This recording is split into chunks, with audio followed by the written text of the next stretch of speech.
Okay, gentlemen, we are on day 2 of 5.3, the title of which is Common Factors. True or false? The greatest common factor of x to the power of 4 and x to the power of 7 is x to the power of 11. Well, we know when we multiply x to the power of 4 times x to the power of 7, we would add the exponents. That would be the product rule, and that would get us x to the power of 11. What they have in common is at minimum x to the power of 4. So this one is false. The factors of 12x plus 18y are 6 and 2x plus 3y. Well, if we look at the 12 and the 18, the greatest common factor between those two numbers is 6. So we know we're going to have a 6 bracket, and 6 times what will get us 12x? Well, 6 times 2x. And 6 times what will get us our 18y? 6 times a positive 3y. And just to quickly double check that, or to better understand what it's asking, is it's telling us that the factors are 6 and 2x plus 3y.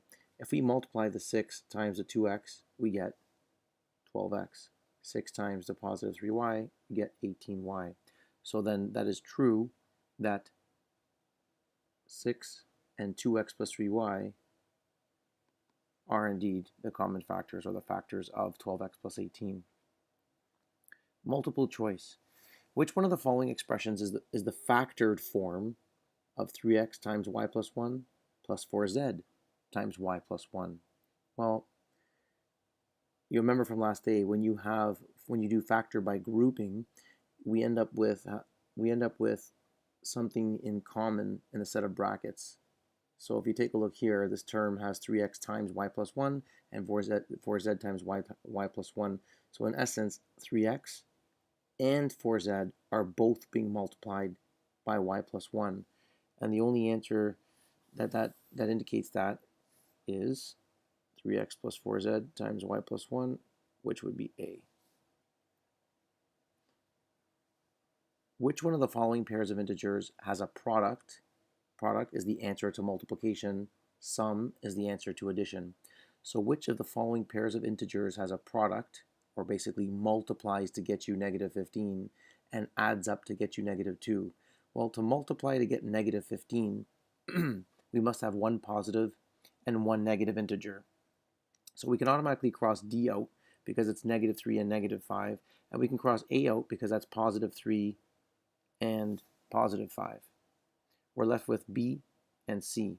Both of them multiply to negative 15, but only one of them will add up or have a sum of negative 2, and that would be the one that has, for which the greater number is negative. In that case, C is the correct answer, because negative 5 plus 3 is negative 2.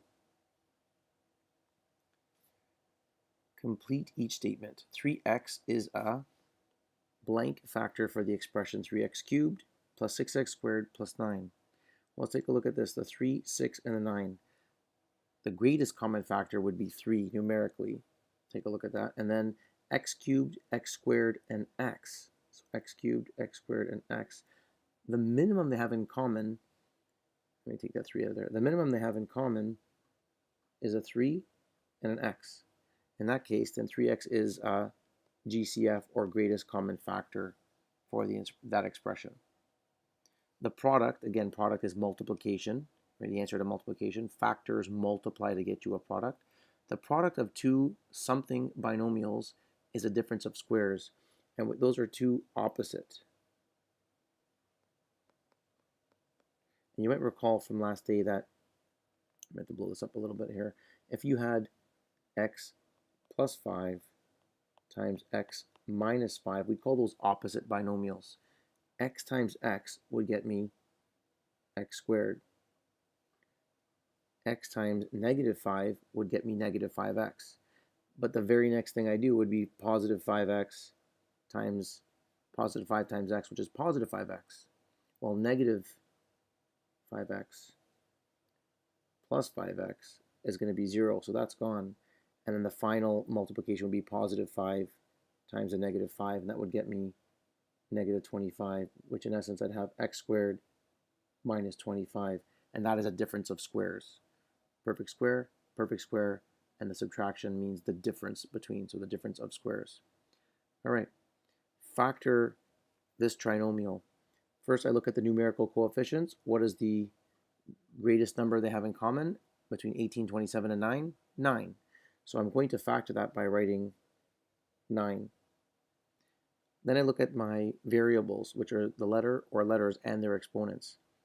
The a's, I have a4, a squared, a cubed, and the minimum they have in common is a squared. They can't have greater than that because a squared is a squared, and they definitely don't have a cubed in common because that is greater than what I already am given in the second term. C cubed, c to the power 4, and c. At minimum, they have in common c, and I can't have greater than that because the c here is just c to the power 1. So that is the greatest, what we've written here is the greatest common factor. And then what I'm going to put in brackets is what I'd have to multiply each term in the trinomial by to accurately represent this trinomial.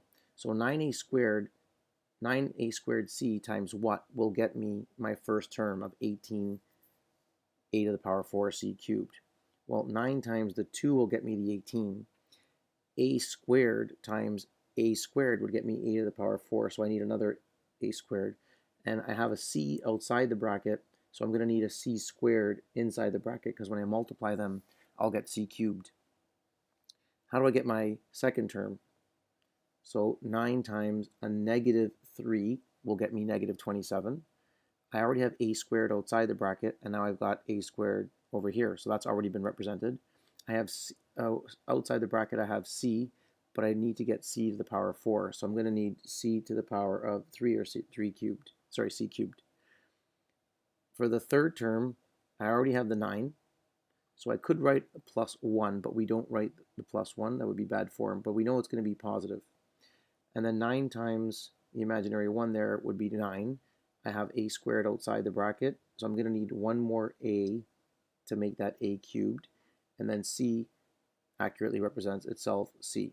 So I have nothing else to do there, and I'm closing the bracket. So that is now factored. The formula for surface area of a cylinder is surface area is 2 pi r squared plus 2 pi r h, where r represents the radius and h represents the height. Explain why this formula makes sense. You may recall from grade 9 that the reason why that makes sense is if you're given this cylinder here,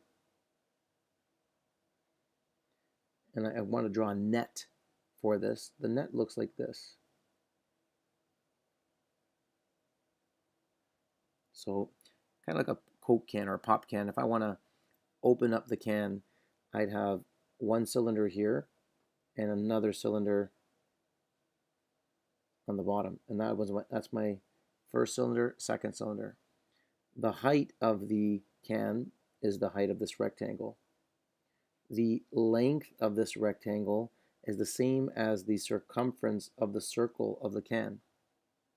So therefore, my 2 pi r squareds are right there. One circle and another circle. That's pi r squared twice. The 2 pi r h, well, the h is, we know this is h, that's our height. And as I just described, the circumference of the can is, the formula for circumference is 2 pi r. So this here is 2 pi r, and length times width in this case would be 2 pi r times h, and that would give you the area of the rectangle. Add in the 2 pi r squared, and that's adding in the two circles. So that's why it makes sense. Write the formula in factored form. Okay, so we'll have surface area equal 2 pi r squared plus 2 pi r h. What do I have in common? Well, I take a look here. I have a 2 in common. I have a pi in common. We have at least one r in common, and there is no h in common. So the factor, I'll take out the 2, I'll take out a pi, and I can take out an r from each term. And now, to accurately represent this first term, I need a second r, because when I multiply 2 pi r times r, I'll get 2 pi r squared. In the second term, I've got the 2 pi r, but I don't have an h. So I need to multiply that by h in order so that when I multiply 2 pi r times h, I accurately represent the second term, 2 pi r h. And that's it. So the answer is 2 pi r, 2 pi r times r plus h. Okay, take a look at EDSB for your homework, and good luck with 5.3 day 2.